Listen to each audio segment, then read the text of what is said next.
ठीक है तो बच्चा, टॉपिक है आपका effect of motion of nucleus. अभी तक हमने क्या माना था? अभी तक हमने माना था कि न्यूक्लियस हमारा स्टेशनरी है।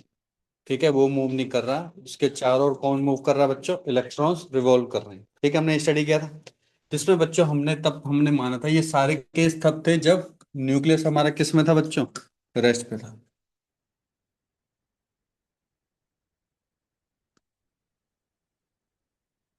ठीक है, रेस्ट पे था। ये सारे केस है जिसमें हमने आर वी, हमने प्रोपोर्शनल आना ना, आर किसके डायरेक्टली प्रोपोर्शनल होगा? एन स्क्वायर बाय जेड के। वी किसके होगा? Omega kinetic energy, potential energy, total energy. Omega से आप टाइम पीरियड निकाल सकते हो, टाइम पीरियड से आप फ्रिक्वेंसी निकाल सकते हो। ठीक है, आई गिवन है, आई आप क्यू बाई टी से निकाल सकते हो। जो भी टी निकालोगे उसको क्यू बाई टी से डिवाइड कर दोगे, तो वो सारी चीजें बेसिक बेसिक हमने ये निकाले थे बच्चों। ठीक है, अब होता क्या है कि अगर हमारा न्यूक्लियस भी मूव कर रहा है तो इसके वजह से थोड़े बहुत चेंजेस आएंगे फॉर्मूले से। क्या इफेक्ट होगा तो हमें वही जानना है। ठीक है, तो देखो पहले कंडीशन में क्या होता है उसको भी अब हम बहुत जल्दी निकाल सकते हैं। ध्यान से देखो, मान के चलो कि ये हमारा क्या है बच्चों? न्यूक्लियस है, और ये हमारा ऑर्बिट है, और इस ऑर्बिट में बच्चों इलेक्ट्रॉन मूव कर रहा है, ऐसे मूव कर रहा है। मान के उसकी वेलोसिटी वी है। ठीक है, ओमेगा है इसके पास, रेडियस कितनी है बच्चे यहाँ से यहाँ? R radius. ठीक है, लेकिन अगर न्यूक्लियस भी मूव करेगा, ठीक है, अगर न्यूक्लियस में मूव करेगा तो इन दोनों का सेंटर ऑफ मास क्या हो जाएगा? फिर चेंज हो जाएगा, क्योंकि अब आर कांस्टेंट नहीं रहेगा, आर क्या हो जाएगा? कांस्टेंट बीच में रहेगा, लेकिन ये भी रिवॉल्व करेगा और ये भी रिवॉल्व करेगा। ठीक है, तो उसके वजह से इस केस में जब तक ये मेरा रेस्ट पर है न्यूक्लियस, तो इस केस में आई तो आपको पता है क्या होता है? आई का फॉर्मूला क्या होता है इनर्शिया का? इनर्शिया का होता है मास इंटू मास। ये हो जाएगा। ठीक है, ठीक है बच्चों, और इसका सेंटर ऑफ मास कहाँ पे होगा आपको पता है कि अगर ये है मेरा, जिसका मान के जो लेटर पोज कैपिटल एम क्या है मेरा बच्चों? मास है किसका? न्यूक्लियस का। और स्मॉल है मास किसका है बच्चों? उसका। क्योंकि जब ये रेस्ट पर ही है तो इसकी वजह से, इस एम की वजह से इनर्शिया कितना हो जाएगा? जीरो हो जाएगा। क्यों? क्योंकि रेडियस ही जीरो है। ये और नो, है ना? हम करते हैं ना, अगर एक्सिस पे ही अगर वही ऑब्जेक्ट प्रेजेंट है तो उसके वजह से मोमेंट ऑफ इनर्शिया क्या हो जाएगा? जीरो हो जाएगा। मतलब I should write capital M into zero का स्क्वायर। यस और नो, है ना? इसलिए हमारे पास केवल यही फॉर्मूला बचता है। ठीक है, लेकिन अब मान के चलो कि बच्चों क्या हो रहा है, हमारा न्यूक्लियस भी मूव और इलेक्ट्रॉन भी मूव कर रहा है ऐसे। तो उसका मुझे अब क्या निकालना पड़ेगा बच्चों? सेंटर ऑफ मास से निकालना पड़ेगा। मान के चलो इसका कैपिटल एम है, इसका स्मॉल एम है, हम सेंटर ऑफ मास बहुत अच्छे हैं। अगर मान के लो दोनों के बीच में डिस्टेंस डी लेते थे, यहाँ पे हमने क्या लिया? आर लिया। तो जिसका मास ज्यादा होता है उसी के ही टूवर्ड सेंटर ऑफ मास होता है। तो मैं मान के चल रहा हूँ कि सेंटर ऑफ मास लगभग लगभग यहीं कहीं होगा। ठीक है, और इसकी वैल्यू ये है जो मेरी R1, और ये वैल्यू क्या है बच्चे? R2। इसकी वैल्यू हम आराम से निकाल सकते हैं। R1 की वैल्यू हम लेते हैं कैपिटल एम, नहीं सॉरी स्मॉल एम, ठीक है, into total distance r upon में टोटल एम प्लस। सर ऐसे क्यों सोचा आपने? क्योंकि R1 छोटा है। R1 छोटा है तो कौन सा मास छोटा है? तो स्मॉल एम छोटा है। इस वजह से मुझे यहाँ पे स्मॉल वैल्यू लेनी पड़ेगी। ठीक है, R2 कैसे लेंगे बच्चों? R2 लेंगे sir capital M r upon में एम प्लस। ठीक है, अब इसका मतलब क्या होगा बच्चों? ये सेंटर पॉइंट हो गया। अब ये भी क्या करेगा बच्चों? रोटेट करेगा इस तरीके से। ठीक है, और ये रोटेट करेगा इसके रिस्पेक्ट में।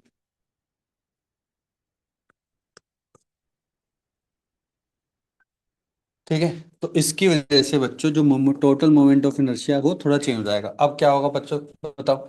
इसके रिस्पेक्ट में कर रहे हैं तो मेरे ख्याल से मुझे बोलना चाहिए capital M R1 square plus small m R2 square, क्योंकि हम किसके रिस्पेक्ट में कैलकुलेट करते हैं तब? तब हम सेंटर ऑफ मास के रिस्पेक्ट में करते हैं। समझ में आ गया? ठीक है बच्चों, दूसरा हम ये भी मान के चलेंगे जब आने वाले टाइम के क्वेश्चन में कि अगर इसका मास बहुत ही ज्यादा होता, मतलब हजारों लाखों करोड़ों गुना होता, फिर तो सेंटर मास यहीं पे लाई करता। फिर तो इसका इसका मोशन भी अगर थोड़ा बहुत होता तो उसको हम नेग्लिजिबल मान सकते थे। लेकिन अगर इसका मास हमने इतना अप्रोक्सीमेट ले लिया, जैसे पॉजिट्रॉन होता है और बहुत सारे ऐसे एटम्स हैं जिनका मास कंपेरेबल टू न्यूक्लियस सिमिलर होता है, ठीक है, तो उसके रिस्पेक्ट में फिर ये क्वेश्चन उस हिसाब से बैठता है, ठीक है, उसी के रिस्पेक्ट में क्वेश्चन चल रहा है। ठीक है, तो बच्चों R1 R2 की वैल्यू पुट कर सकते हैं हम, तो ध्यान से देखो R1 R2 की वैल्यू क्या हो जाएगी, कैपिटल M। R1 की वैल्यू हो जाएगी बच्चों M R divide by capital M plus small m का होल स्क्वायर,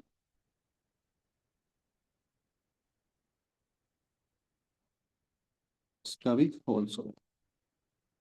ठीक है, अब आप फर्दर कैलकुलेट करोगे तो देखो ये आ जाएगा capital M small m R square upon में M square plus R square. इतना पोर्शन तो कांस्टेंट है, ये वाला तो आप बाहर ही ले सकते हो, ये वाला। ठीक है, तो बाहर ले ले तो देखो क्या आ गया, आर स्क्वायर अपॉन में capital M plus small m का स्क्वायर। अंदर क्या बचा, ध्यान से देखो, capital M small m square, small m capital M square, capital M small m square, small m capital M square. दोनों में कॉमन क्या आ रहा है, दोनों mm, और बचेगा क्या m प्लस m। तो मेरे ख्याल से नीचे वाला एक m प्लस m कैंसिल हो जाएगा, है ना, स्क्वायर में। तो फाइनल रिजल्ट लिख रहा हूँ, देखो क्या बचेगा, एक बचा m, m नीचे क्या बचेगा m प्लस m, और साथ में क्या हो गया बच्चों आर स्क्वायर, बस यही फर्क हुआ, और कुछ भी चेंजेस नहीं आएंगे। इसका मतलब जो आप मैंने राइट हैंड साइड में इतने फॉर्मूले लिखे हैं ना, उस जहां जहां पे m है वहां पे क्या रिप्लेस हो जाएगा, m अपॉन में m प्लस m अभी वो भी मैं रिप्लेस करवाऊंगा, वो भी मैं रिप्लेस तरीके से करवाऊंगा, एकदम से नहीं करना, एकदम से नहीं करना, आराम से करना। चल मैं आगे बच्चे यहाँ तक, नोट डाउन करो उसको। ध्यान देखो कि क्या रेडियस से फर्क पड़ेगा कि नहीं पड़ेगा, ठीक है। आर पे, आर पे ध्यान दो, देखो आर हमारा क्या था इनिशियली जब हमारा मोशन में नहीं था, तो था sir S square epsilon not pi E square. ये वाला एम किससे रिप्लेस हो जाएगा, ध्यान से देखो, ये वाला एम रिप्लेस हो जाएगा capital M, I think I should write first of all small M, capital M ऊपर capital M plus small M. ठीक है, अगर देखो ये वाला पोर्शन देखो, ये तो बिल्कुल एग्जैक्टली सेम है, ऐड क्या हुआ है, ऐड क्या हुआ है, ऐड हुआ है बच्चों ये वाला पोर्शन, यस और नो, है ना, बाकी तो देखो सेम है ही, बाकी सेम, यस और नो, है ना। तो अगर मैं, हमने याद करो इसको आर नॉट माना था, याद है हमने आर इसको आर नॉट माना था, तो आर नॉट तो है ही है, साथ में क्या ऐड हो गया बच्चे, small m plus capital M divide by capital M into n square divide by z, ये फर्क पड़ेगा। अब सर जब रेडियस से फर्क पड़ गया, तो जो हमने टोटल एनर्जी माइनस का 13.6 इलेक्ट्रॉन वोल्ट, उस पे भी कुछ ना कुछ फर्क पड़ जाएगा, फर्क पड़ेगा कि नहीं पड़ेगा, वही हमें मेन चाहिए था। रेडियस पे फर्क गया, वेलोसिटी पे तो देखो फर्क नहीं पड़ेगा, क्यों, क्योंकि velocity not depending on mass, mass पे डिपेंड करे तो वेलोसिटी में कोई चेंजेस नहीं आएंगे। ओमेगा में चेंजेस आएंगे, बिल्कुल आएंगे, देखो ओमेगा में चेंजेस आएंगे, तो मैं अब डायरेक्टली ओमेगा भी लिख सकता हूँ, तो देखो omega, omega not small m है ना, देखो स्मॉल एम, तो वहां पे मैं लिख सकता हूँ स्मॉल एम गायब कर दो, कैपिटल एम अपॉन में capital M plus small m, बाकी सारा एज इट इज सेम।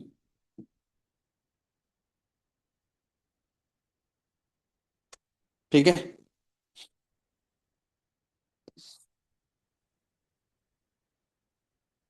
लिख लिया यहाँ तक सभी ने।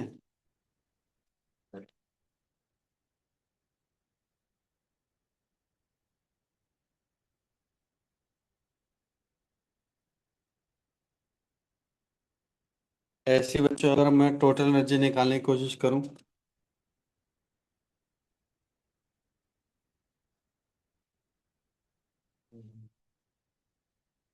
तो एनर्जी का फॉर्मूला क्या आ जाएगा,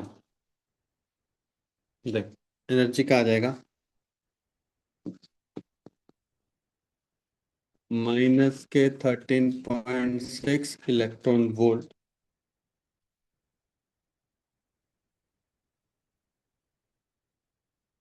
ये आएगा कैपिटल एम अपॉन में capital M plus m into, क्या तो होता था बच्चों हमारा, जेड स्क्वायर बाय एन।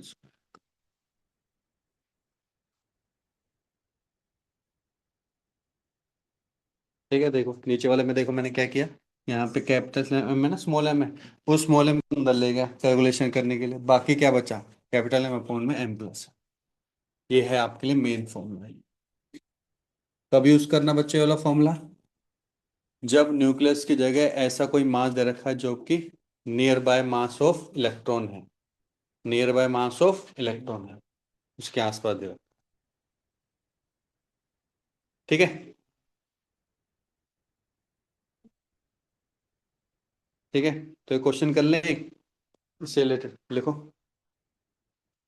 एक होता है बच्चों पॉजिट्रोनियम मेटल एटम, पॉजिट्रोनियम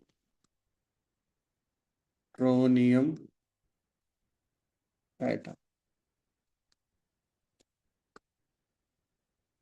एक तो पॉजिटिव है, इसका मतलब कि इस पे पॉजिटिव चार्ज होता है। ठीक है, मास इसका मास ऑफ इलेक्ट्रॉन के बराबर ही होता है। ठीक है, मास ऑफ इलेक्ट्रॉन के बराबर होता है। ठीक है, इसको एंटी पार्टिकल ऑफ इलेक्ट्रॉन भी बोलते हैं, जस्ट अपोजिट ऑफ इलेक्ट्रॉन होता है in terms of charge, anti.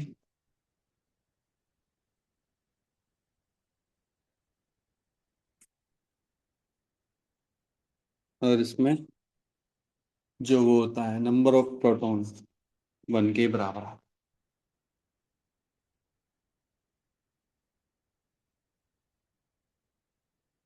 ठीक है, नंबर ऑफ प्रोटॉन किसके बराबर है बच्चों, वन के बराबर। अब इसका न्यूक्लियस देखो, अब देखो ये न्यूक्लियस है, इलेक्ट्रॉन है, इलेक्ट्रॉन क्या कर रहा होगा इसके, रिवॉल्व कर रहा होगा ऐसे।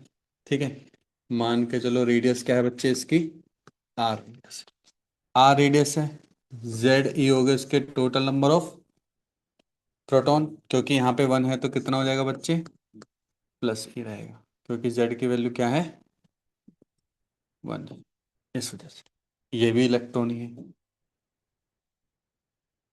अब एक इलेक्ट्रॉन है तो मास इसका कंपेरेबल कितना होगा, तो मास इसका होगा, तो लगभग लगभग सेम सा बैठ रहा। अब इसी सेम की वजह से, इसी सेम की वजह से फॉर्मूला देखो एनर्जी का क्या बन जाएगा।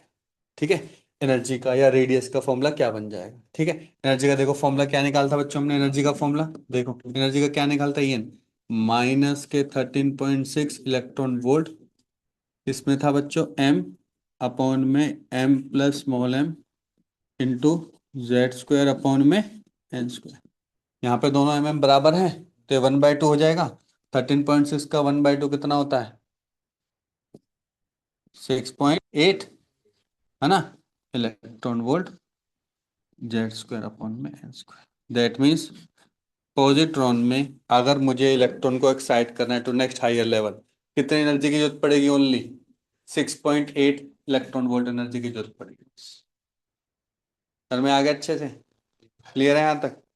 ऐसे ही बच्चों हम कुछ भी निकाल सकते हैं, ऐसे हम टोटल एनर्जी निकाल सकते हैं, ऐसे हम काइनेटिक एनर्जी निकाल सकते हैं, पोटेंशियल एनर्जी निकाल सकते हैं, कुछ भी निकाल सकते हैं इसकी।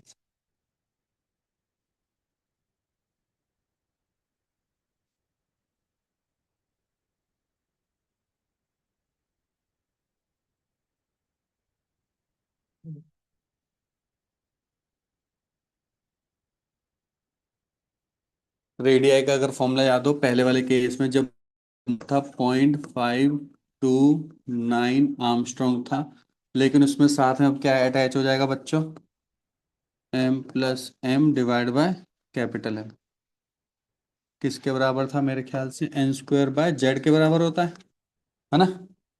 अब दोनों बराबर हैं, ट्वाइस हो जाएगा, ऊपर ट्वाइस होने के कारण क्या मल्टीप्लाई हो जाएगी, 1.9 का 18, 4 5, ठीक है, आर्मस्ट्रॉन्ग m² बाय z। इसका मतलब देखो रेडियस साइज बढ़ गया है, एनर्जी की कम जरूरत पड़ रही है, एनर्जी की जरूरत कम पड़ रही है, रेडियस का साइज बढ़ गया। इसको लग कि बीच में गैप और बढ़ गया, बीच में गैप बढ़ता जा रहा है, बढ़ता जा रहा है, बढ़ता जा रहा है। सर मैं आ गया। क्वेश्चन कम आते फिर भी देखो ऐसे क्वेश्चन होते हैं जो फंसने वाले होते हैं, बाकी तो देखो कर ही लोगे क्वेश्चन। ठीक है, नेक्स्ट टॉपिक करते हैं, लिख लिए। नहीं सर।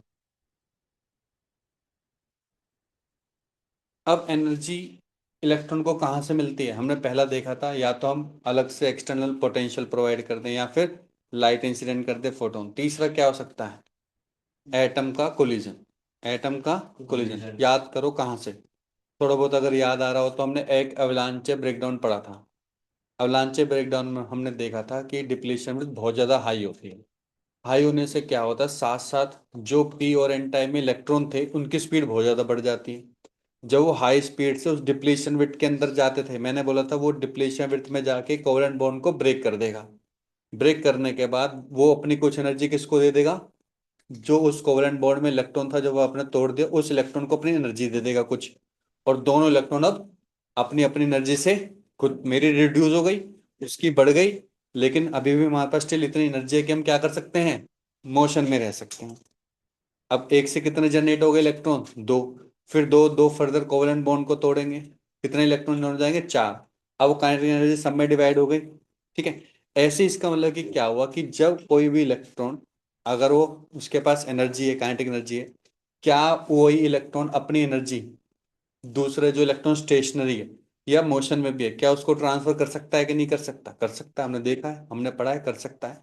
अब जब वो ट्रांसफर करेगा तो मोशन में आ जाएगा। तो किस में आ जाएगा बच्चों, मोशन में आ जाएगा। पर यहाँ पे अभी तक हमने देखा क्या है बच्चों, क्वांटम मैकेनिक्स में हमने क्या देखा है, क्वांटम मैकेनिक्स में अभी तक हमने देखा है कि सर यहाँ पे क्या होता है कि इलेक्ट्रॉन को एनर्जी आप उतनी ही दे सकते हो जितनी वो एक क्वांटाइज लेवल पे होनी चाहिए। क्वांटाइज लेवल का मतलब कि अगर सर मेरे को फर्स्ट लेवल को क्रॉस करना है, फर्स्ट लेवल को क्रॉस करना है, तो जो एनर्जी डिफरेंस हमने पढ़ा है सर, जो एनर्जी डिफरेंस पढ़ा है, क्या पढ़ा बच्चों, पहला हमने देखा न्यूक्लियस, इस पे कितनी एनर्जी होती है बच्चों, -के 13.6। नेक्स्ट वाले पे कितनी होती है बच्चों, -के 3.4। तो आप गैप देख रहे होंगे, दोनों के बीच में गैप कितना है बच्चों, दोनों के बीच में गैप होगा लगभग लगभग 10.2 इलेक्ट्रॉन वोल्ट। अगर मैं एग्जैक्टली 10.2 इलेक्ट्रॉन वोल्ट का दूंगा, हो गया, अगर 10.2 इलेक्ट्रॉन वोल्ट का होगा, ठीक है, तो 10.2 इलेक्ट्रॉन वोल्ट लेके वो क्या आ जाएगा, नेक्स्ट लेवल पे पहुंच जाएगा। अगर गलती से मैंने इसको 10.21 दे दी, कितनी दे दी, 10.21, जस्ट ज्यादा, तो कहां पे रहेगा वो इलेक्ट्रॉन, रहेगा नहीं, मूव ही नहीं करेगा, मूव ही नहीं करेगा। क्यों, क्योंकि सर उसको क्वांटस लेवल वाली एनर्जी ही चाहिए, जो इस लेवल की है, केवल उतनी एनर्जी ही मेरे को प्रोवाइड करो। एक्स्ट्रा एनर्जी आपने प्रोवाइड कर दी तो मैं कहीं पे भी नहीं जाऊंगा, चाहे आप मेरे को 100 इलेक्ट्रॉन वोल्ट भी दे दोगे ना, चाहे आप मेरे को 100 इलेक्ट्रॉन वोल्ट दे दो, मैं अपनी पोजिशन से नहीं हिलूंगा। कम पे हिल जाएगा, कम पे हिल जाएगा। है, कम देंगे तो हिल जाएगा। नहीं हिलेगा। कब तक नहीं हिलेगा, जब तक उसको एग्जैक्ट आप 10.2 इलेक्ट्रॉन वोल्ट नहीं दोगे। या फिर नेक्स्ट वाली कितनी है, या फिर नेक्स्ट वाली कितनी है, नेक्स्ट वाली कितनी होती है बच्चों, -के 1.51। लगभग लगभग गैप कितना हो गया बच्चों इसका, 12 समथिंग जो भी बैठता है उतना, 12 पॉइंट जितना भी बैठता है, 09 बैठेगा ना, 12.09। अगर आपने 12.09 एग्जैक्टली दी तभी करेगा, नहीं करेगा, वरना अगर 13 भी दे दी तो वो इलेक्ट्रॉन अपने ऑर्बिट से बाहर ही निकलेगा, ग्राउंड स्टेट वाला ग्राउंड स्टेट में ही रहेगा। ये किस में देखा हमने, अभी तक हमने क्वांटम मैकेनिक्स में जितना भी पढ़ा हमने यही यही क्वांटम कहता है। लेकिन हाँ, तो जब तक उसको, अब अभी तो हमने क्या पढ़ा था, फिर याद कर, शुरू में हमने क्या पढ़ा था, हमने शुरू में पढ़ा था कि सर 100 इलेक्ट्रॉन वो कर रहे हैं, मुश्किल से 2 से 3 इलेक्ट्रॉन क्या कर रहे हैं बच्चों, मोशन में आ रहे हैं। क्यों, क्योंकि केवल 2 या 3 इलेक्ट्रॉन को ही उतनी एनर्जी मिल रही है ताकि वो नेक्स्ट लेवल पे जा सके, या फिर इतनी एनर्जी मिल जाए ताकि वो सीधा बाउंड्री एनर्जी से ही बाहर निकल जाए। 13.6 ही मिल गए तो बात ही खत्म है, फिर तो बात ही खत्म हो गई। यहां तक क्लियर है, ठीक है। लेकिन जब हम बात करते हैं किसकी, नेक्स्ट वाले की। हम जब बात करते हैं बच्चों, हम जब बात करेंगे इलेक्ट्रॉन की, तो इलेक्ट्रॉन जब एनर्जी प्रोवाइड करेगा, जैसे एनर्जी का इलेक्ट्रॉन आ रहा है 15 इलेक्ट्रॉन वोल्ट आ रहा है, कितना आ रहा है, और वो जो एटम है उसके इलेक्ट्रॉन से टकरा गया, टकरा गया। अब इलेक्ट्रॉन को कितनी एनर्जी मिल रही है, 15 मिल रही है। वहां पे इलेक्ट्रॉन क्या करता है, वो कहता है कि ठीक है, मैं 12.2 ले रहा हूँ इसमें से, मैं क्या कह रहा हूँ, मैं इसमें से 12.2 ले रहा हूँ, बाकी जितनी बची ना तू रख ले अपने पास। दोबारा सुनो, इलेक्ट्रॉन क्या कहेगा, जो रेस्ट पे है वो क्या कहेगा, जो फास्ट मूविंग इलेक्ट्रॉन है, जो क्या है बच्चों, फास्ट मूविंग इलेक्ट्रॉन है, ये वाला मान के चलो फास्ट मूविंग इलेक्ट्रॉन है, इसकी काइनेटिक एनर्जी मान कितनी है, 13 इलेक्ट्रॉन वोल्ट है। कितनी है बच्चों, 13, या फिर थोड़ा, चलो 13 ले लो, ऐसा करो 12 ले लोगे, 12 ले लो, थोड़ा आसान ही रहेगा सब, 12 ले लिए, 12 ले लिया, तो क्या होगा, ये वाला इलेक्ट्रॉन जब इससे टकराएगा, एटम से टकराएगा, उसके इलेक्ट्रॉन से टकराएगा, तो ये बोलेगा कि ठीक है, मुझे तो आप दे दो 10.2 इलेक्ट्रॉन वोल्ट दे दो, ताकि मैं कहाँ पहुंच जाऊं, नेक्स्ट लेवल पे पहुंच जाऊं, नेक्स्ट एक्साइटेशन स्टेट पे पहुंच जाऊं। ठीक है, बाकी कितनी बची, बचो कितनी बची, मेरे ख्याल से 1.8 बची। ये वाला इलेक्ट्रॉन क्या करेगा, 1.8 इलेक्ट्रॉन वोल्ट से मूव करने लग जाएगा, बस कंटिन्यू मूव करता रहेगा, क्योंकि इसकी एनर्जी क्या हो गई, रिड्यूस हो गई। एनर्जी किसने ले ली, उस एटम ने रख ली एनर्जी। सेम हमने कॉन्सेप्ट किसमें पढ़ा था, उसमें पढ़ा था, इलेक्ट्रॉन को जो वो तोड़ रहा है, कोवलेंट बॉन्ड ही तो तोड़ रहा है। चलो यहाँ पे तो मेटल का डिस्कशन कर रहे हैं, यहाँ पे कोई बॉन्डिंग नहीं है, लेकिन वहां पे भी तो लगभग लगभग ऐसे कॉन्सेप्ट था कि अपने इलेक्ट्रॉन खुद एनर्जी देता था दूसरे इलेक्ट्रॉन को, दोनों फ्री हो जाते थे, और दोनों फिर फर्दर आने वाले इलेक्ट्रॉन को और ब्रेक डाउन करके उनको एनर्जी प्रोवाइड करते रहते। तो कॉन्टिन्यूस एनर्जी प्रोवाइड करते जा रहे हैं, कॉन्टिन्यूस क्या करते जा रहे हैं, एनर्जी प्रोवाइड करते जा रहे हैं, फ्री करते जा रहे हैं। पहले वाले केस में हमने क्या देखा था, फोटोन की एनर्जी एग्जैक्टली मैच होनी चाहिए बच्चों, एनर्जी डिफरेंस की, एनर्जी डिफरेंस की। यहाँ पे क्या है, बस एनर्जी ज्यादा होनी चाहिए, कुछ एनर्जी वो अपने पास रख लेगा, कुछ एनर्जी वापस अपने साथ चल जाएगा। मान के चलो कि, रेडिएट नहीं करेगा, है, रेडिएट। रेडिएट करेगा ही ना, अब फ्री होगा तो रेडिएट ही करेगा, और क्या करेगा। मान के चलो कि 15 इलेक्ट्रॉन वोल्ट दे दी, 15 दे दी, अब इस 15 से वो कुछ भी कर सकता है, हो सकता हो 15 में से 13.6 ही ले जाए, और सीधा का सीधा क्या हो जाए बच्चों, बाहर चले जाए। हो सकता हो कुछ एटम्स में जो इलेक्ट्रॉन्स हैं वो 10.2 ही रखें, 10.2 ही रखें, बाकी इसको ही दे दें लौटा के 4.8, वो 4.8 से मूव करने लग जाएगा। जो 13.6 रख लेगा, उसमें डिफरेंस कितना हो गया, 1.4 का, वो इलेक्ट्रॉन 1.4 से मूव करने लग जाएगा, बाकी बचा हुआ। ठीक है, तो एटम में टकराने के बाद बस इतना समझना है, एटम में टकराने के बाद इसमें कोई क्वांटस लेवल चेक नहीं करना है। इसमें सिंपल मैकेनिक्स जो हम पढ़ चुके हैं, क्लासिकल मैकेनिक्स जो न्यूटन ने दिया था, वही कॉन्सेप्ट है कि हमारी कुछ एनर्जी ट्रांसफर हो जाएगी, या फिर मेरी खुद की एनर्जी लॉस्ट हो जाएगी, मेरी एनर्जी क्या हो जाएगी बच्चों, खुद की लॉस्ट हो जाएगी, और मैं एनर्जी दे दूंगा दूसरे को। ठीक है, जैसा हमने कोलिजन में पढ़ा है, जैसा हमने किस में पढ़ा है, कोलिजन में पढ़ा है। ठीक है, समझ में आ गया यहाँ तक, तो इसको एक एग्जाम्पल के तौर पे भी समझते हैं। ठीक है, तो देखो, क्वेश्चन लिखो, टॉपिक लिखो, atomic collision, atomic collision.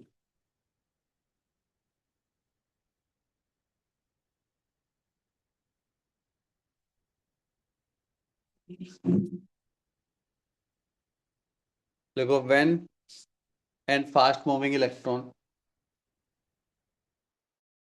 when and fast moving electron collide with the atoms, collide with the atoms,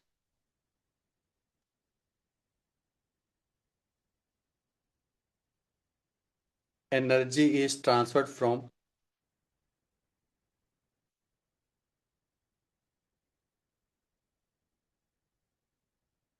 energy is transferred from fast moving electron to,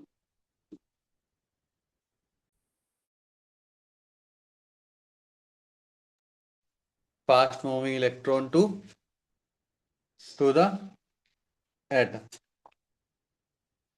to the atom,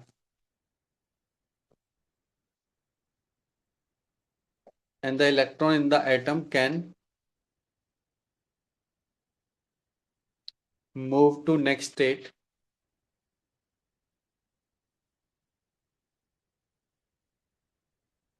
move to next next state and state state next excitation state और any excitation state और any other excitation state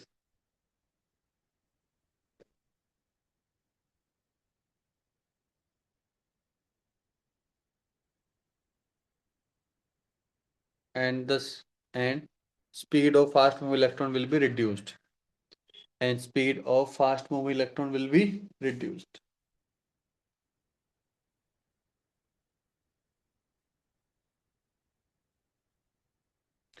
photon में क्या होता था? Photon में वही energy वो absorb करेगा जिस एनर्जी से वो नेक्स्ट लेवल पे जा सकेगा, अदरवाइज उस एनर्जी को क्या नहीं करेगा? एब्जॉर्ब ही नहीं करेगा। उस एनर्जी को क्या नहीं करेगा? एब्जॉर्ब नहीं करेगा। लिख लो, ये भी लिख लो। In quantum mechanics we have studied that in quantum mechanics we have studied that electron will receive only those energy which are quantized, which are quantized. Electron will absorb those photon energy which are quantized, so that electron revolving in the orbit can jump to next state. Electron revolving in the orbit can jump to next state.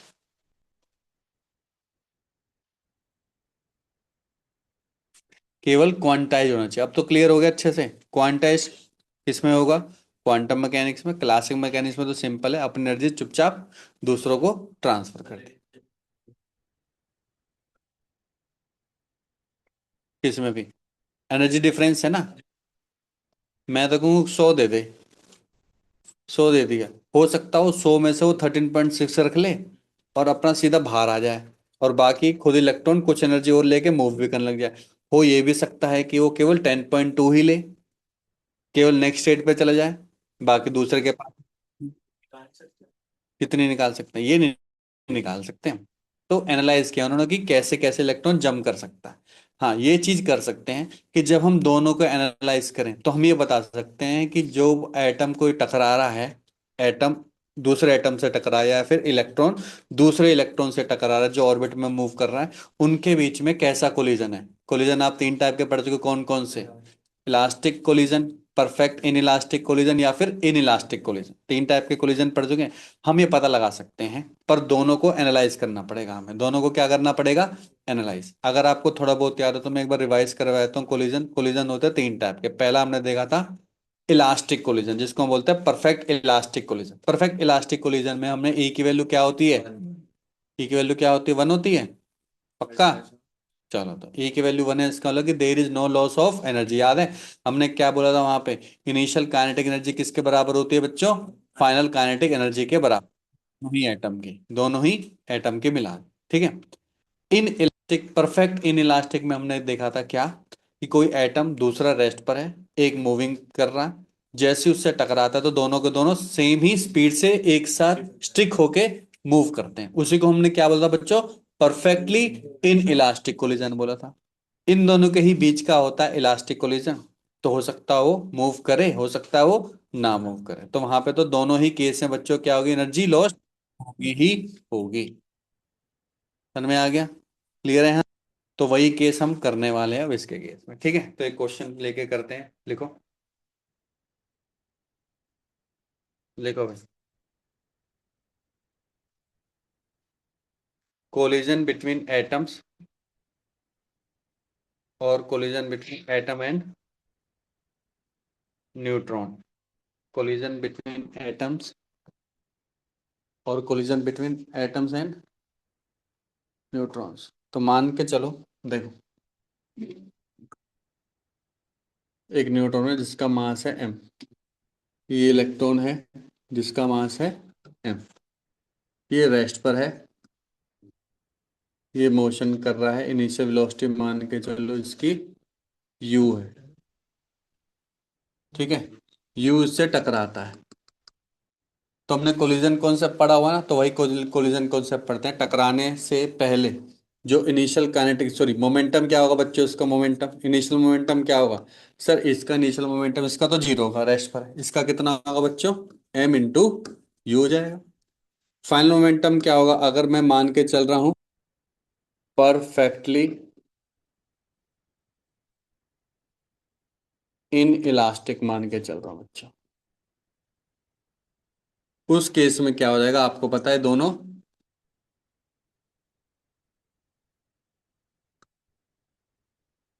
We velocity से move करने लग जाएंगे। इसका मास M, इसका मास है, तो कितना हो जाएगा बच्चों, 2m, क्या बन जाएगा बच्चों, वी। ठीक है।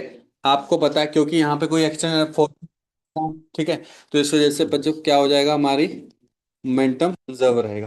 कंजर्व रहने से एम कैंसिल हो जाएगा, तो वी की वैल्यू क्या हो जाएगी बच्चों, u/2 हो जाएगी। ठीक है। तो क्या यहाँ पे लॉस ऑफ होगी एनर्जी, मैं बोलूंगा बिल्कुल लॉस ऑफ काइनेटिक एनर्जी होगी। देख लेते हैं कैसे। लॉस ऑफ काइनेटिक एनर्जी हमेशा हमने निकाली है initial kinetic energy minus final kinetic, initial minus final से निकाली।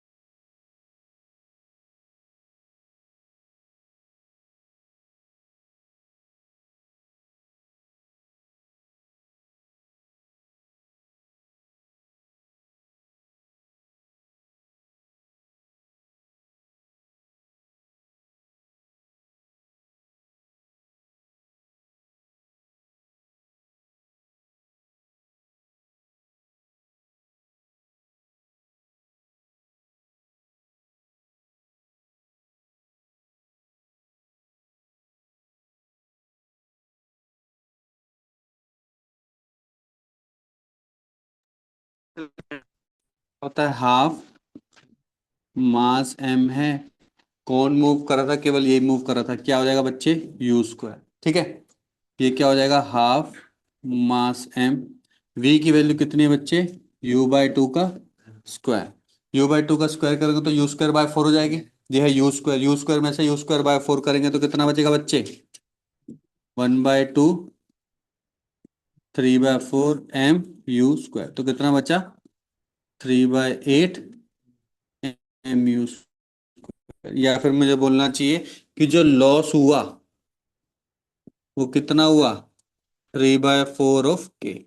अच्छा, यहाँ पे 2m हो जाएगा ना यहाँ पे। अच्छा, तो 2 से 2 कट जाएगा, तो कितना बचेगा, तो देखते हैं, ये बचेगा हाफ, ये बचेगा मेरे ख्याल से 1/4, है ना। हाफ में से 1/4 बचे तो कितना बचेगा, 1/4 mu² बचेगा। अगर 1/4 mu² बच रहा है, इसका मतलब कि कितना हो गया बच्चे, हाफ लॉस हो रही है। कितनी हो रही है बच्चों, हाफ लॉस हो रही है। क्यों, क्योंकि 1/2 तो पहले से ही था। कितनी लॉस हो गई, हाफ काइनेटिक एनर्जी लॉस हो गई। ठीक है। अब परफेक्टली इलास्टिक तो मैक्सिमम एनर्जी लॉस्ट करवा सकता है। अगर ये इलास्टिक होता तो कितनी एनर्जी लॉस्ट होती, इलास्टिक होता तो एक भी नहीं होती, है ना। इसका मतलब कि जब भी टकराएंगे तो ये स्क्वायर ब्रैकेट क्या रिप्रेजेंट कर रहा है कि 0 से लेकर k/2, और 0 और k/2 भी इंक्लूडेड है। इतनी एनर्जी क्या होगी बच्चों, हमेशा लॉस। और ये कोई भी चीज क्वांटाइज नहीं है, ये इसकी रेंज है। ये क्या है बच्चों, रेंज है, ये रेंज है, रेंज।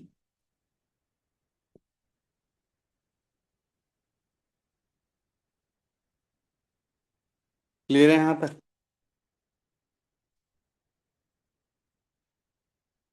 ठीक है। अब इसको देखते हैं क्वांटाइज लेवल। हमने देखो पहले, सबसे पहले क्या बनाते हैं, ग्राउंड। ग्राउंड पे कितनी वैल्यू होती है अगर हम हाइड्रोजन एटम ले ले तो, -13.6 इलेक्ट्रॉन वोल्ट। नेक्स्ट वाली n = 2 पे -3.4 इलेक्ट्रॉन वोल्ट। नेक्स्ट वाली बच्चों -1.51 इलेक्ट्रॉन वोल्ट। नेक्स्ट वाली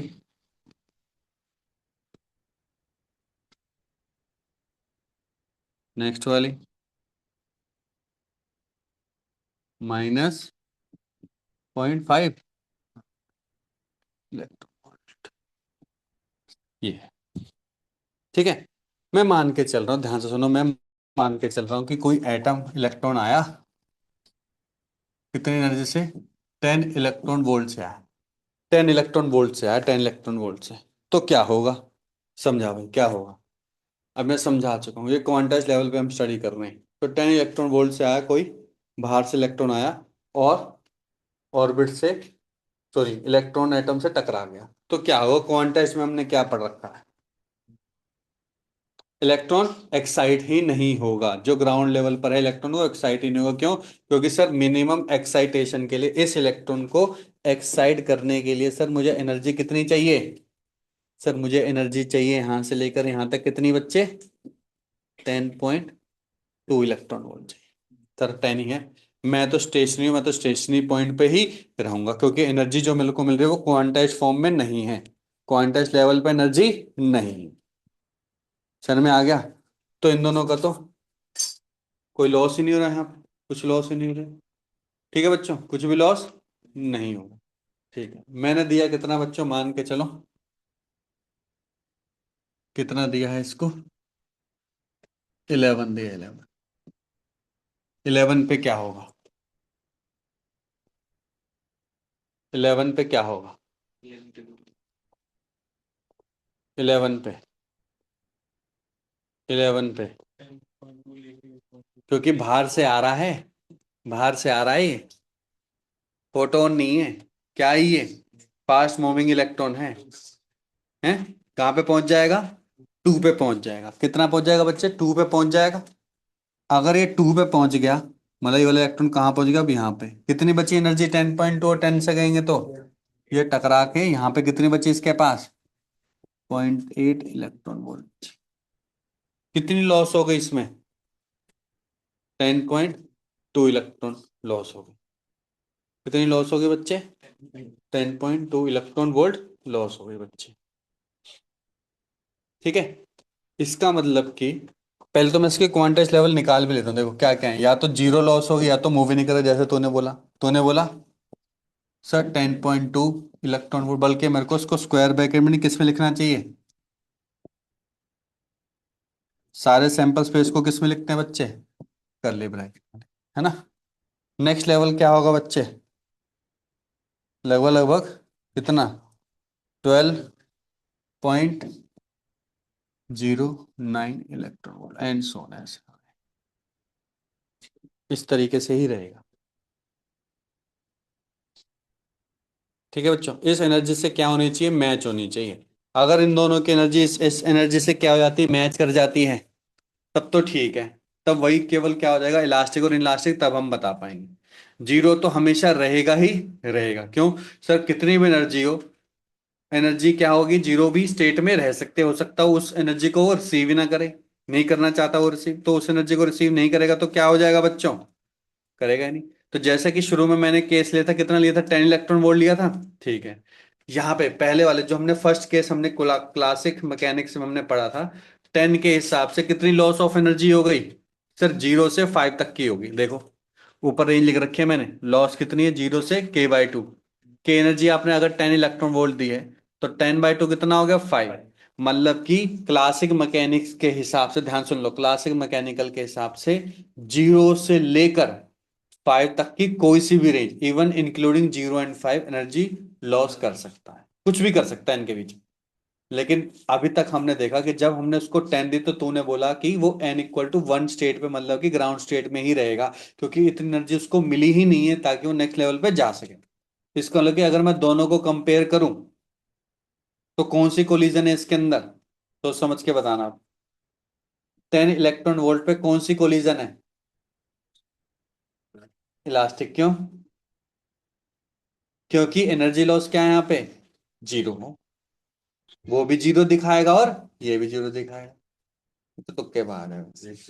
लिखो, लिखो, in case of 10 electron volt, case बना बना के लिखना है बच्चों, इसमें पहला केस लिखो, case 1, if kinetic energy 10 electron volt, if kinetic energy 10 electron volt,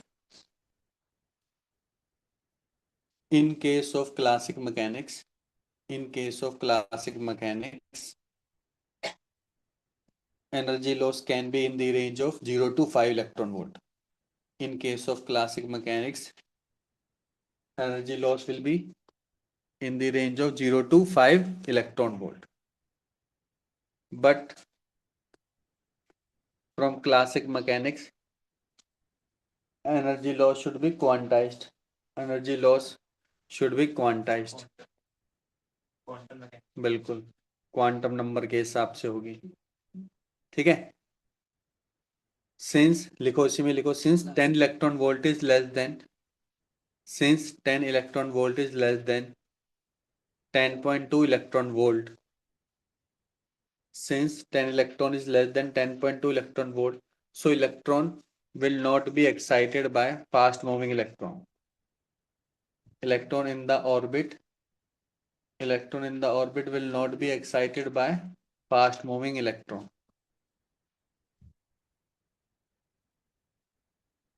but from classic mechanics के बाद वाली लेंगे। कहाँ से पूछ रहे हैं, कहाँ से? But from quantum mechanics. But from class,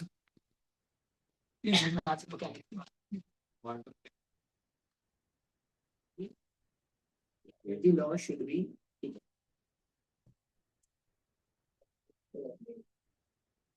ठीक है, क्लियर हो गया यहाँ तक? लिखो, by comparing both mechanics, by comparing both mechanics, by comparing both mechanics, 0 electron volt is common. 0 electron volt is common. 0 electron volt क्या रिप्रेजेंट करता है, लिख लो। इट रिप्रेजेंट, क्या रिप्रेजेंट करता है? इलास्टिक कोलिजन रिप्रेजेंट करता है। तो इसका मतलब कि अगर मैंने 10 इलेक्ट्रॉन वोल्ट दिया तो कौन सी है बच्चों इसके अंदर? Elastic collision. कौन सी है? Elastic collision. ठीक है, सर में आ गया? सर को आ गया सर में? पक्का? देख ले, चल तो ठीक है, मुझे क्या है।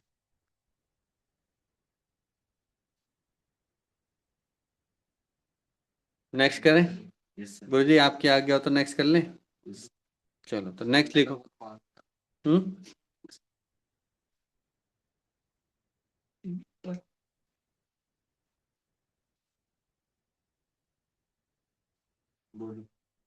नेक्स्ट ले लो, 11 इलेक्ट्रॉन वोल्ट। अब क्लासिक मैकेनिक्स के हिसाब से कहाँ से कहाँ रेंज होनी चाहिए, डायरेक्टली लिखो, कहाँ से कहाँ? 0 से 11/2, हाँ 5.5, मतलब कितनी हो जाएगी? 5.5 इलेक्ट्रॉन वोल्ट, स्क्वायर ब्रैकेट में डालना है। ठीक है।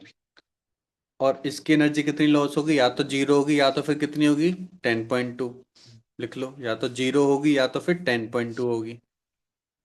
इसको कर्ली ब्रैकेट में लिखना है, इसको कर्ली ब्रैकेट में लिखना है, मतलब इस तरीके से लिखना है। बेसिक मैकेनिक्स के हिसाब से 0 से लेकर 5.5 इलेक्ट्रॉन वोल्ट, और उसके हिसाब से 0 होगी या तो फिर 10.2 इलेक्ट्रॉन वोल्ट। कॉमन क्या है यहाँ पे? कॉमन क्या है? Common zero. 0 कॉमन है। क्या है कॉमन? 0। तो अभी भी इसके अंदर कौन सा कोलिजन है बच्चे? Elastic collision. ठीक है, लिख लो, इलास्टिक कोलिजन है।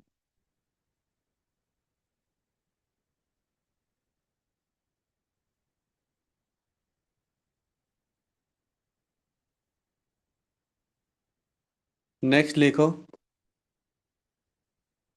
20.2, 20.4, 20.4 लिखो, थर्ड केस। थर्ड केस में 20.4 की वजह से क्लासिक मैकेनिक्स के हिसाब से कितनी हो जाएगी? 0 कॉमा कितनी? 10.2, और उसके हिसाब से 0 भी होगी, 10.2 भी होगा, कितना होगा नेक्स्ट? है 10.09 भी होगा, एंड सो ऑन, 12 भी रहेगा। सही बात है। 12.09, सॉरी। नेक्स्ट क्या होगा फिर?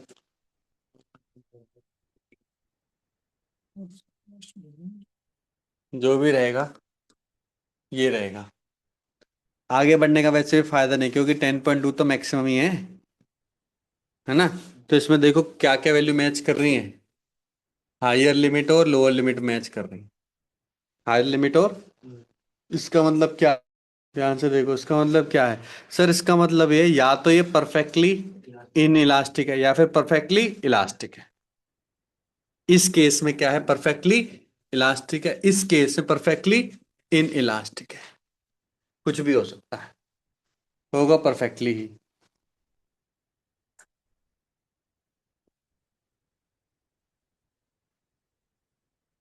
सर में आ गया यहां तक सभी को?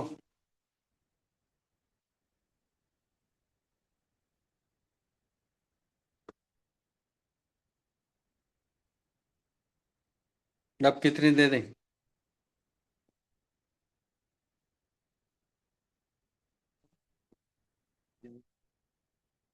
अब वही करना है बाबा, क्या ही दे, फिर नेक्स्ट ले लेंगे तो हैं। इससे क्या हो जाएगा?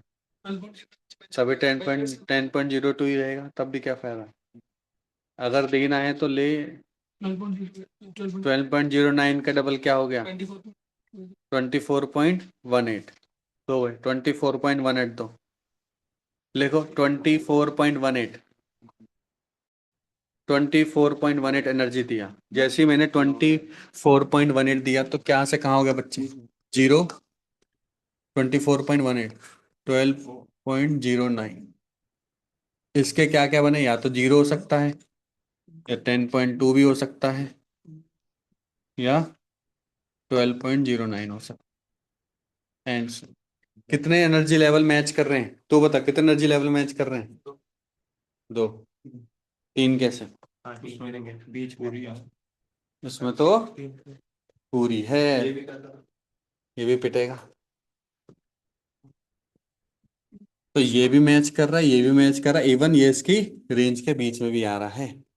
इसका मतलब कि इस केस में अगर मैंने, अगर इलेक्ट्रॉन को कितनी दी?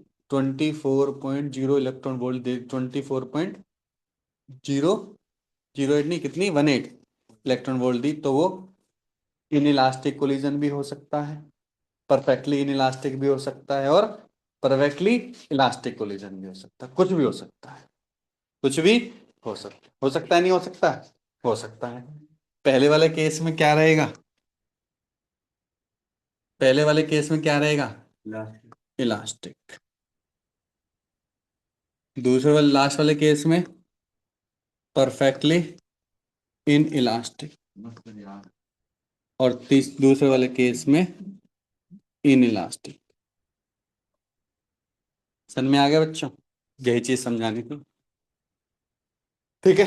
तो अगर क्वेश्चन आया तो आपको इस तरीके से देखना है और बता देना है कि क्या है, कैसा कोलिजन है।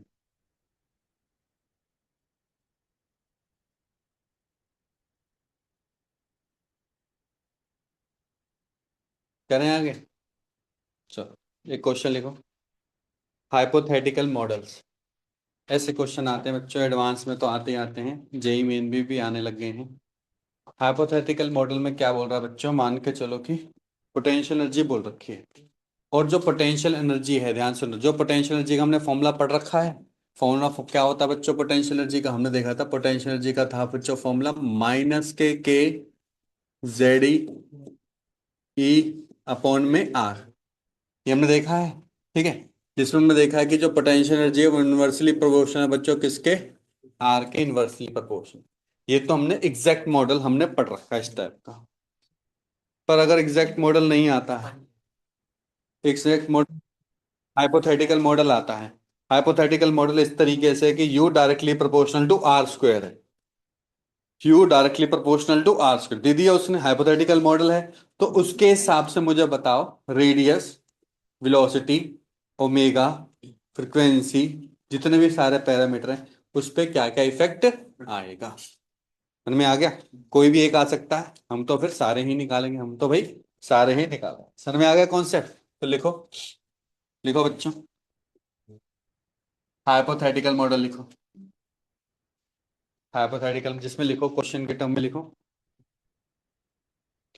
Potential energy, potential energy for electron in the orbit, for the electron in the orbit given by u equal to k times r square, where r is the distance from origin, r is the distance from origin, bracket में लिखना nucleus,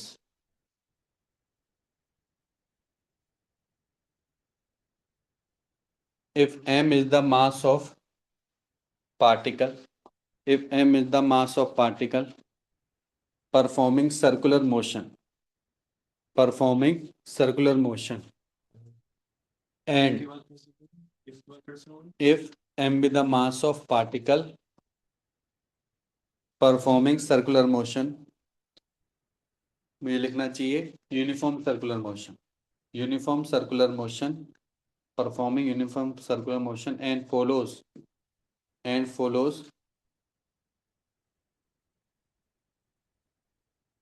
angular momentum quantization rule, and follow angular momentum quantization rule. याद है angular momentum quantization rule क्या बताया था? हाँ, NH/2 equal to mvr. Then find its possible radii, speed, kinetic energy, total energy. दोबारा बोल रहा हूँ, find possible radii, speed, kinetic energy and total energy. ठीक है, बिल्कुल बेस फंडामेंटल से लेकर चलते, जैसे हमने वहां पे याद करो कैसे निकाला था। हमने बोला था, हमने क्या किया था बच्चों, जो कुलम्ब्स लॉ की जो फोर्स था, याद करो हमने कैसे किया था, वही बेसिक से उठा के लेके चलो। कुलम्ब्स लॉ का फोर्स किसके बराबर था? सेंट्रीपिटल फोर्स के बराबर। तो वही सेम हम यहाँ पे करने वाले हैं, सेम हम यहीं पे करने वाले हैं। पर सर ये तो हमें पोटेंशियल एनर्जी दे रखी है, चलो हमें तो सर ये तो याद है, सर ये तो याद है कि सेंट्रीपिटल फोर्स की वजह से mv²/r होता है, एक फॉर्मूला तो मुझे याद है।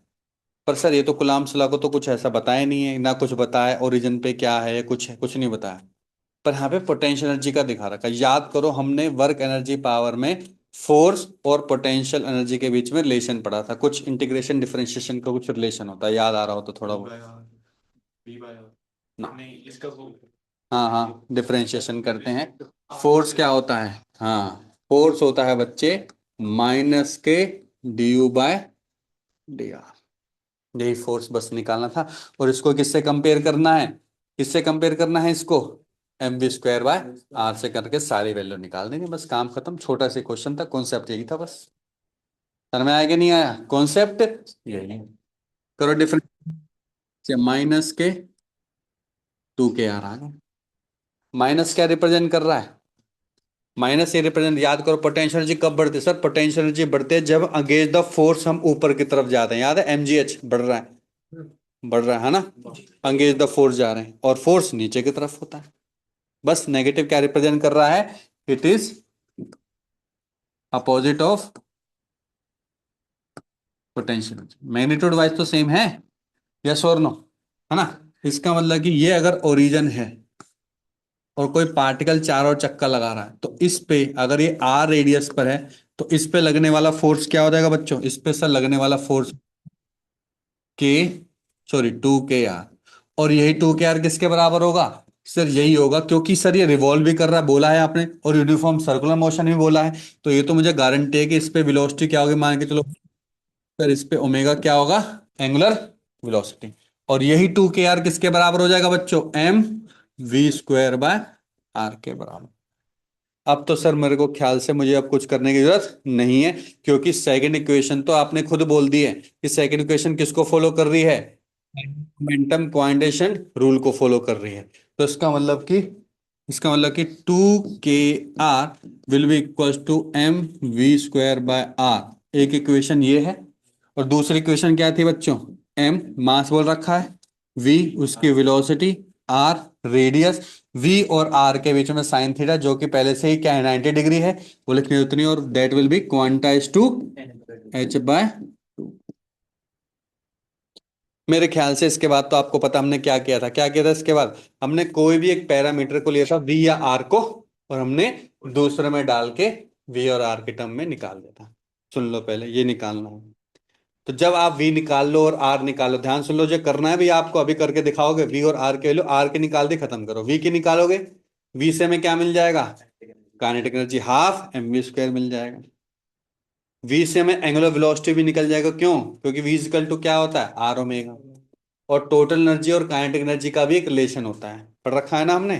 पढ़ रखा है, total energy, kinetic energy, potential energy का एक रिलेशन होता है। तो सारे पैरामीटर निकालो, निकालो जल्दी से, लग जाओ।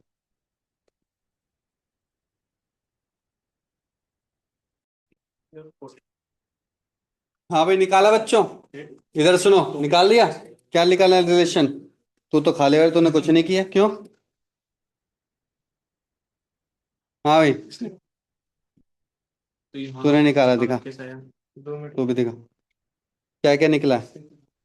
हमें तो बस वो निकालना है, एन के रिस्पेक्ट में क्या क्या निकला, एन के रिस्पेक्ट में। एन के रिस्पेक्ट में निकालो बस।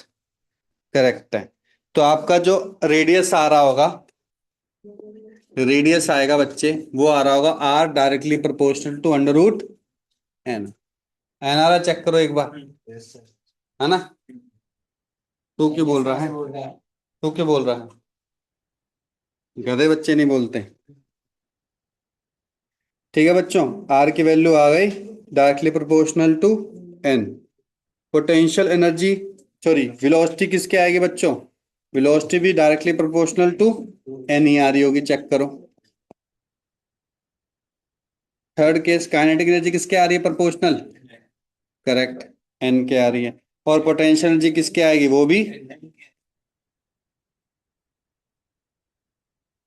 पर जो टोटल एनर्जी होगी, जो टोटल एनर्जी होगी वो किसके बराबर होगी? एन स्क्वायर, किसके? किसके होगी?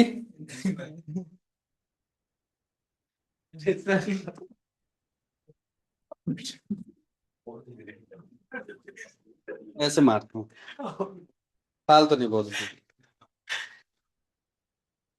ठीक है, सेम क्वेश्चन है, कुछ नहीं है। इसी इसी इलेक्ट्रॉन को, इसी कॉन्सेप्ट इलेक्ट्रॉन को बस मैंने मैग्नेटिक फील्ड में डाल दिया है। आपको पता है मैग्नेटिक फील्ड में जो रेडियस होती है उसका फॉर्मूला याद है? मैंने बताया था, आपने भी बताया था, एम वी अपॉन में क्यू बी। बोला आर उधर हो जाएगा, क्वांटेशन लेवल को क्या कर रहा है वो? फॉलो कर रहा है। ठीक है, और फोर्स, फोर्स का रिलेशन भी आ जाएगा। तो देखो, लिखो, जल्दी लिखो। एक मेरी क्या है, यूनिफॉर्म मैग्नेटिक फील्ड है।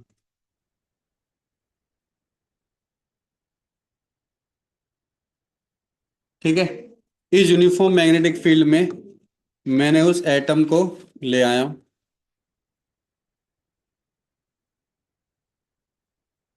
इस इलेक्ट्रॉन को ये क्या करेगा, अपनी तरफ फोर्स लगाएगा, है ना? और उस फोर्स का फॉर्मूला क्या लगता है, पता है ना? क्या लगता है उस फोर्स का फॉर्मूला? हाँ, फोर्स का फॉर्मूला होता है क्यू वी बी, और वो किसके बराबर हो जाएगा? M we square upon r के। आर रेडियस हमें पता है, आर रेडियस हमने निकाली है, q b upon, sorry,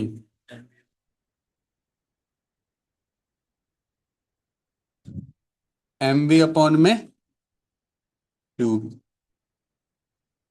are की वैल्यू पुट करो, वी की वैल्यू पुट करो, आर और वी सारे रिलेशन दोबारा निकालो, सारे के सारे, कौन कौन से? आर वी, सॉरी पहले वाला तो यही आएगा। हाँ हाँ, पहले वाला तो यही आएगा, दूसरा क्या रिलेशन निकलेगा?